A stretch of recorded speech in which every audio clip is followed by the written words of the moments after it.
Hi everyone. Today I wanted to make a video about what historians do with archival research and what you can do to turn your images into PDFs and make it more usable for when you're writing your projects or your manuscripts or your papers. A few years ago, I had the opportunity to travel to France to do research in Paris for about 5 weeks, thanks to a grant that was awarded to me from the Memory and Memorialization Trauma and War Foundation, run jointly by New York University and the Centre National de la Recherche Scientifique in France. And I went to the Foreign Affairs Archives, which is basically be like Secretary of State archives here in the U.S. And I thought I'd sort of give you an example of the kinds of research that I conducted and what I'm trying to do with this research now, and how I'm using technology to make that research a little bit more manageable. To sort of incorporate into my work. So here in my Google Drive, I have, as you can see, done research in a couple of different places, but here the Foreign Affairs Archives at the Ministry of Foreign Affairs allows us or is where I have housed a lot of these documents. I took these documents with an iPhone in 2011, and here I am in 2020 trying to deal with them. Images from an iPhone are great in that you can go in and you can click and you can go through a file very, very quickly, but they're not always the best when you're trying to read them or manipulate them. It's always nice when you're on a computer if you can copy and paste, or you can, for using quotes and things of that matter. So this file that I'm looking at here is taking place in the American section of the Ministry of Foreign Affairs, and in particular is dealing with Vichy France. So when the Nazis invaded France, they cut a deal with some French officials to split France into two zones. The Nazis occupied the zone in yellow, the German occupation zone. They had military troops there, they ran the government there, and they headquartered it at Paris. Certain military French officials, in particular a military general from the First World War named Philippe Pétain, and others, they cut a deal with the Germans to where they could have their headquarters here in Vichy, and they, as part of this deal, got control of this sort of blue area that we might call the free zone. And in essence, they avoided German occupation in this free zone. Now, there's lots of questions that I don't want to get into at the moment about how much they collaborated with the Nazis, but they, in essence, avoided occupation for a couple of years. By the time we get to November 1942, the Allies had invaded North Africa, so that's just south of the map here, south of Spain and Portugal, and the Nazis then decided to push in and actually occupy the free zone. So after November 1942, this area in blue, in essence, becomes yellow, and it becomes occupied by the Nazis. The Vichy government still exists at this time, but it's very limited in what it can do. And of course, when the Allied powers invade Normandy in June 1944, the Vichy government, although still existing on paper, really doesn't play much of a role in actual governing. So the archival collection I got is the Americans dealing with Vichy. Particularly up until November 1942, the United States had consulates all throughout the Vichy region, also throughout the Free Zone, Lyon, and Marseille in particular. And they also had an embassy in Vichy that they were basically trying to keep the Vichy government from moving too closely to the Nazis. So this was an American attempt to try to keep the Vichy government closer to the Americans than to the Nazis. And of course, when the Germans invaded in 1942, this didn't work, and the Americans had to break off relations completely with the Vichy government, and all of the state personnel from the United States basically had to leave. They had to get emergency passports, and they had to come down here, cross Spain, which was controlled by the fascist General Franco, but because it was a neutral country here, at the last minute they could get across and into Portugal and then down to Lisbon, and they could then get on a boat to the United States. But there was only a couple, and so it's a couple of ships, and so it was very intense here in 1942 to be a State Department official working with the Vichy government. Here's an example of that.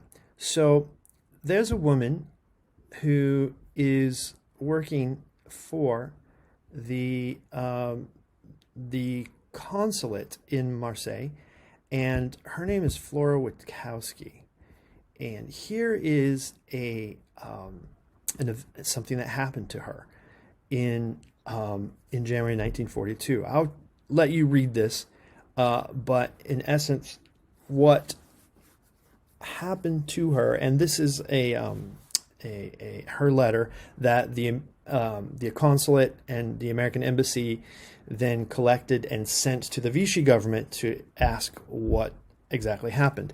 But in early in the morning on January 20, 1942, so that's several months before the Germans would occupy the Free Zone, there were some men who showed up at her hotel, in the Hotel Splendide in Marseille, and they knocked on her door and woke her up, and they said, "You're coming with us." She asked if she could get dressed first, and they said yes, but she notes here that they kept the door ajar while I dressed. After she got dressed, she telephoned Mr. Sparrow of the Red Cross, and she was, in essence, notifying him what was happening, and he was going to relay a message for her. Then the three policemen took her in a car, and then they took her out to a police station. And here the police chief wasn't in, so they went to a cafe, they had a coffee, and about 8:30 the police chief arrived, and so she was taken to the police station and she was interviewed. And the chief asked her several questions. He asked me, this is Witkowski talking now, he asked me if I knew a person named Mr. Toutman. I replied that I didn't, so she didn't know Mr. Toutman. She said that she met lots of people in her work with the embassy, or with the consulate, but she said maybe if you produced a photograph. So they produced a photograph of an individual named Barry Truman, and she says, I know this person. And then she was asked to explain. We'll go to the next page here. Keep in mind, you can see the desk and everything here because I'm laying these out and I'm taking a picture with my iPhone and then flipping the page and then taking a picture and flipping the page to try to get through these quickly because I have limited time. She knew Mr. Truman, who was an accountant at the American Hospital in Paris, and that he and his wife were English and they were acquaintances of hers. And then the chief asked her to explain an event that happened. Had she seen Mr. Truman? She said, no, I hadn't seen Mr. Truman since we were in Paris, before the Nazi occupation. But I was, the other day, I received a note from somebody who said that they were Mr. Truman, and he wanted money. He gave me someone gave me the note. I read the note, and I basically didn't think it was any of my business. She said, as he wanted money, I referred the bearer of the note to the British consulate, so that Mr. Truman could get relief there. And then the messenger who gave her the letter or the note told me that Truman was near Nice at the time, and he had no papers of identification and he needed money. Well, because she thought that he needed money, she didn't think it was her business, is what she's saying here. So she destroyed the note. She threw it away. She ripped it up and threw it in the trash can. Interestingly, here she says, I destroyed the note and threw the pieces in the basket and thought no more about it. But this morning, while she is being detained, and she's not arrested, but she is, being detained basically, this morning, a French translation of that note was read to me by the chief of the police station. So interesting. What is exactly going on here? He told me that Truman was a bad character and not good for the French or the Americans. That Truman is friendly with the Germans and sometimes makes money by informing on the people who cross the demarcation line, right? So back to our map just for a moment. You can see that down here in Marseille, we have this interaction going on, and allegedly Truman is taking advantage of people who cross the line here. He's allegedly friendly with the Germans, and he's neither a friend of the Vichy government, is what these police are saying, nor is he a friend of the Americans. So she finishes her letter basically by saying that the police chief apologized, said that there was an event or an issue that had come up, and so this is why they interviewed her. They escorted her back to her hotel in a private car, and then she says, this is my full statement, and here's her signature, and then it's basically notarized by William Peck, Counsel of the United States. So this is a pretty offensive in diplomatic circles, and in particular because I don't necessarily know exactly what's going on with Barry Truman at the moment, but here we have a Vichy government officials, police officers of some sort, interfering with American consulate business, and this is supposed to be forbidden. If we go to another document here, so the American embassy asks the Vichy government to look into it, and the Vichy government take their time.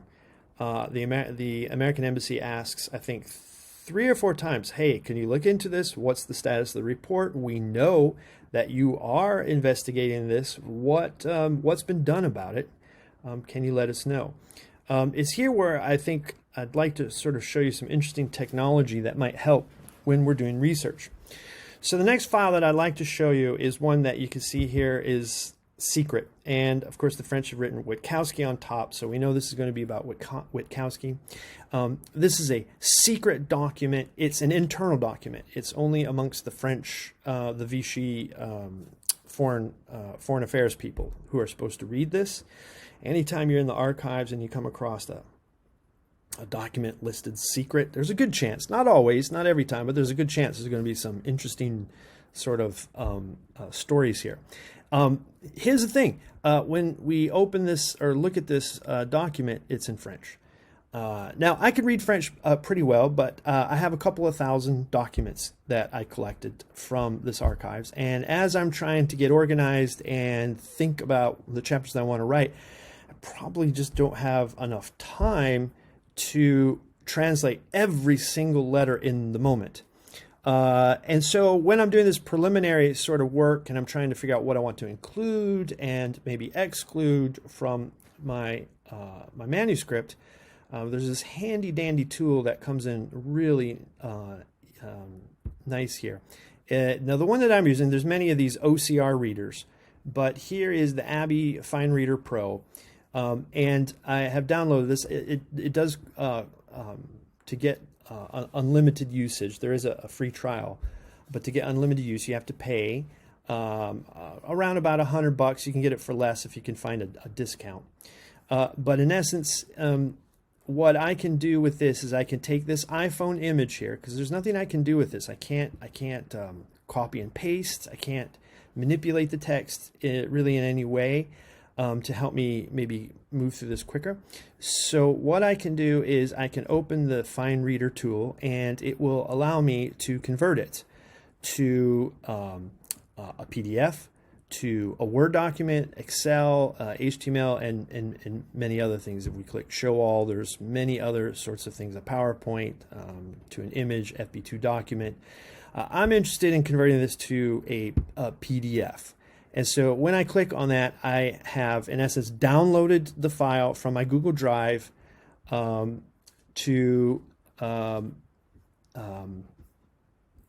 my hard drive on my computer.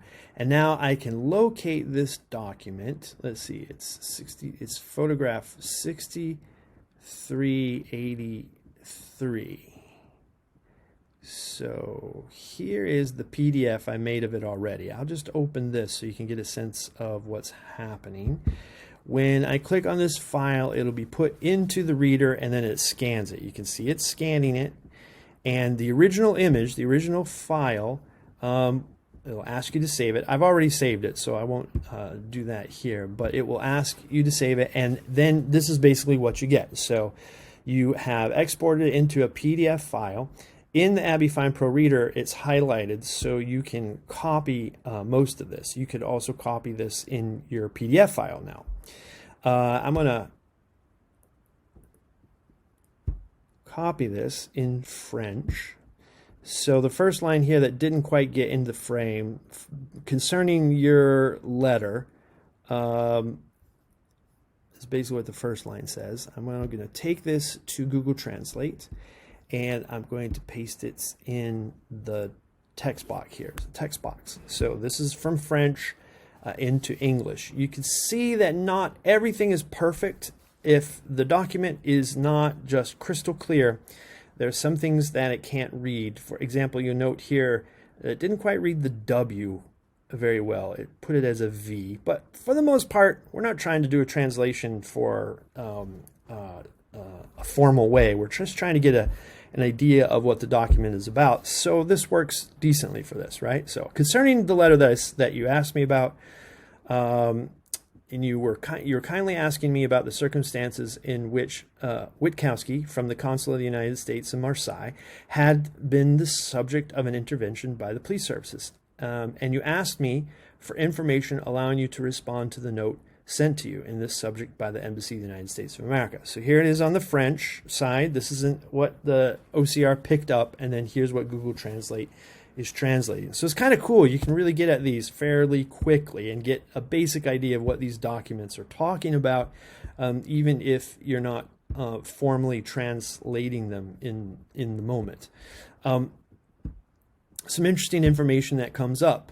Witkowski was summoned on January 20, 1942, to the Office of the Commissioner of the Police of Territorial Surveillance in Paris under the following conditions. So let's read what these following conditions are. We're just highlighting the text, copying the recognized text, and then depositing it in Google Translate. Witkowski had been visited by a person sent by an Englishman named Truman, right? So didn't quite pick his name up very well. Sent by Truman, an agent of the intelligence service. So here she listed him as someone who was working in the American hospital in Paris. That's where she knew him. The French believe that he's part of the British intelligence service, and he's in possession of a false identity card under a false name. The agent was hiding in Nice, and he made it to Marseille to ask something from her, and the police wanted to know what it is. Now, if we go back to my Google Drive, the next page of this report also has some interesting information in French here. So we, in essence, need the next file, 6384. So I'm going to ask the Abby Find Pro Reader to open up another document for me. Let's see here, 6384. 84. Now here's the JPEG. I'll show you what it does in a JPEG. Here's the JPEG format. What I showed you before was a file I already converted to PDF. But if we click here on the JPEG that I downloaded from my Google Drive, you'll see that, again, it does a pretty nice job. So this is now looking at the image that I took, and it's converting it to a PDF file. And here, in essence, is what it is. It's asking me to save it. I'm not going to save it because I already have it saved, but we can now manipulate the text. I can copy, I can paste it into a Word file, I can edit it if I really needed to do that, and of course I can paste it into Google Translate. Wanting more details, missionary principal sent for her in the morning. She was driven by car. She was free to eat before questioned. So a little defensive here, right? They're saying she was able to eat. We woke her up early. She was able to eat. We weren't trying to arrest her. We just wanted to ask her for a few questions. Mr. Truman, she wanted to ask questions about Mr. Truman. Miss Witkowski admitted with good grace that she knew Truman, that the latter had called on her, that she did not want to take care of him. She said she did not know the address of the person concerned. The interview lasted 15 to 20 minutes. Notice they're using the word interview. Lasted 15 to 20 minutes. And Miss Witkowski was driven back to her hotel. The last little bit here in this document.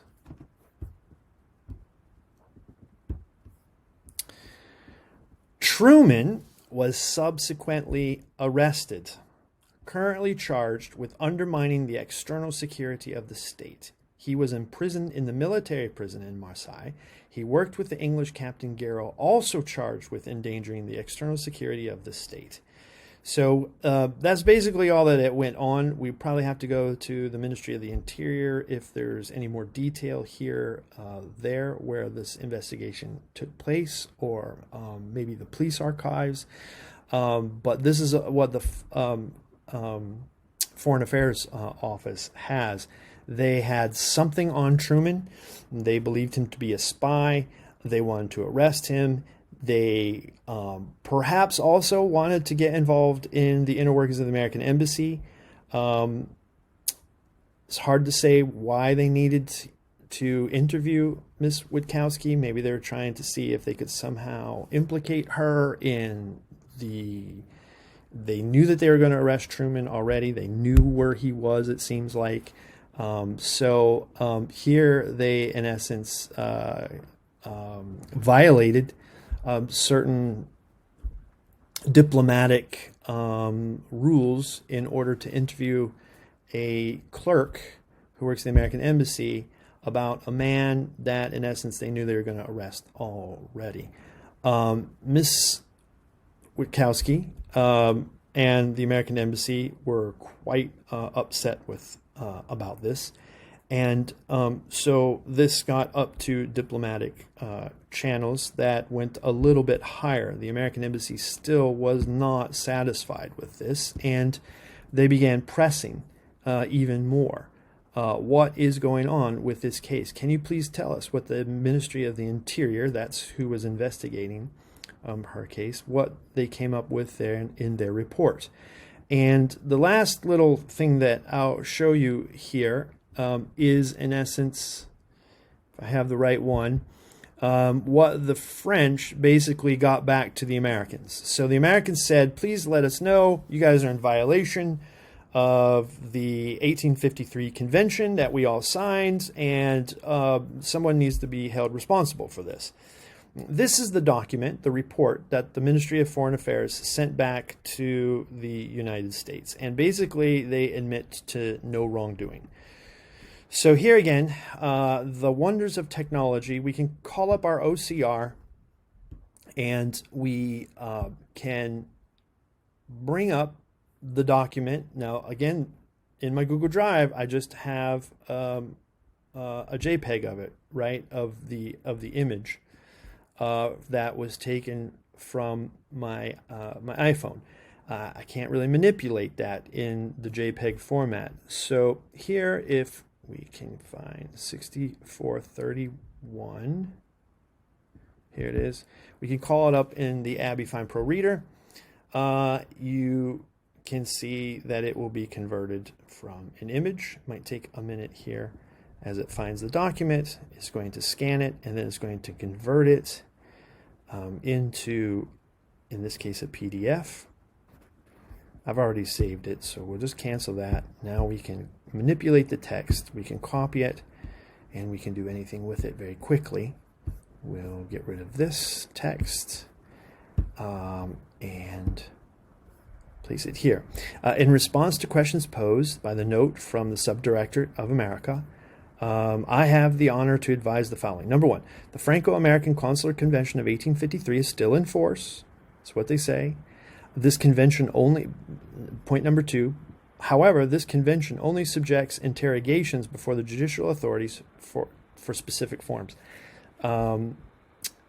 It can therefore be said that the convention does not exempt consuls from being heard by the police. Number three, the convention grants consuls the following sorts of things. And so I'm going to call up the Abby Fine Reader again.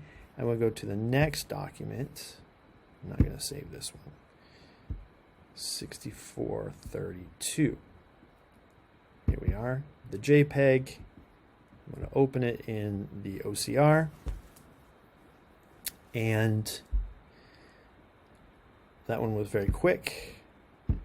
Copy and paste it into our Google Translate. Point number three. The convention grants consuls, that is, these officials cannot be arrested or jailed except in the cases of a crime. It does not seem that one can say that Miss Wachowski was arrested. So notice what they're saying here. We didn't arrest her. We didn't violate this convention. She wasn't arrested, but we do have the right to interview her or to talk to her. Point number four, the privileges granted by the convention of 1853 only concern consul generals, consuls, vice consuls, consular agents, and student consuls. Simple secretaries, and that's in essence what they're calling her. Her title that she listed in her notarized document was Foreign Service clerk.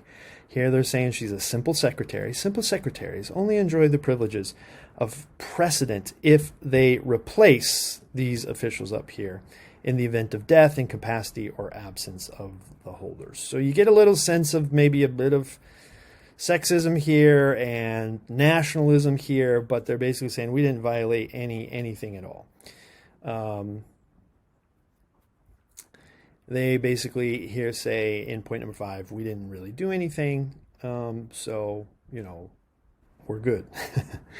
The American Embassy basically has to leave it at that because if you note the date of, let's see if I can get it here, the date here of this memo that the Vichy government is sending the Americans, it's October 14th, 1942.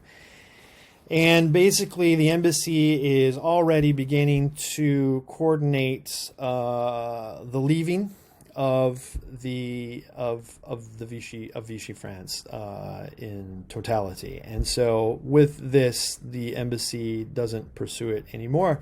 But I think it's a kind of an interesting little story here in the middle of this attempt this failed attempt by the Americans for a couple of years now to curry with the favor of the Vichy government, but it doesn't work out, and people's lives get caught up in this. I can only imagine how Flora must have felt being woken up and being arrested and not knowing if these people were working for the Vichy government, or maybe they were Germans, or maybe they were who knows what.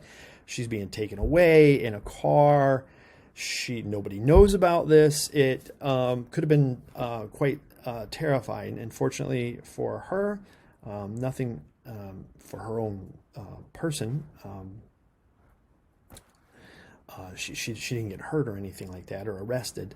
But of course, you can see here, this is a great example of how relationships between the Vichy government and the Americans are just deteriorating and deteriorating and deteriorating the closer we get to this this Allied invasion of North Africa, and then the German occupation of Vichy France.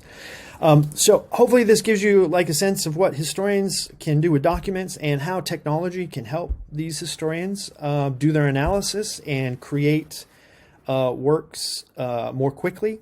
For the manuscript that I'm going to include this in, I would definitely want to take my time to translate it more rigorously. But this gives me a good idea about whether I want to include this in a chapter, or maybe maybe I'll exclude it and not worry about it. The Abbey Fine Pro Reader, or any OCR that you can get a hold of, can really help you manage all these images that you've taken. Let's face it, we have limited time in the archives. We're trying to get as much information as we can. We're using these digital tools to literally reproduce the archives on our computer, and then later on it allows us the opportunity to then think about and analyze the documents in a more sort of relaxed setting, but also using technology that's at our disposal to our advantage.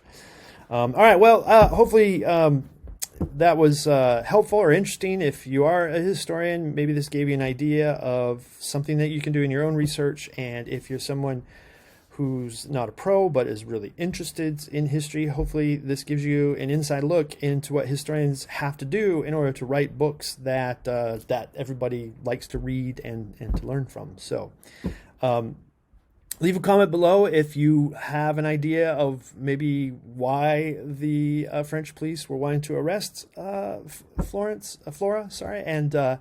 and or whether you think that these customs, these diplomatic relations, were violated by the French. And I'll try to respond to you if you do. All right, take care, and I'll see you next time.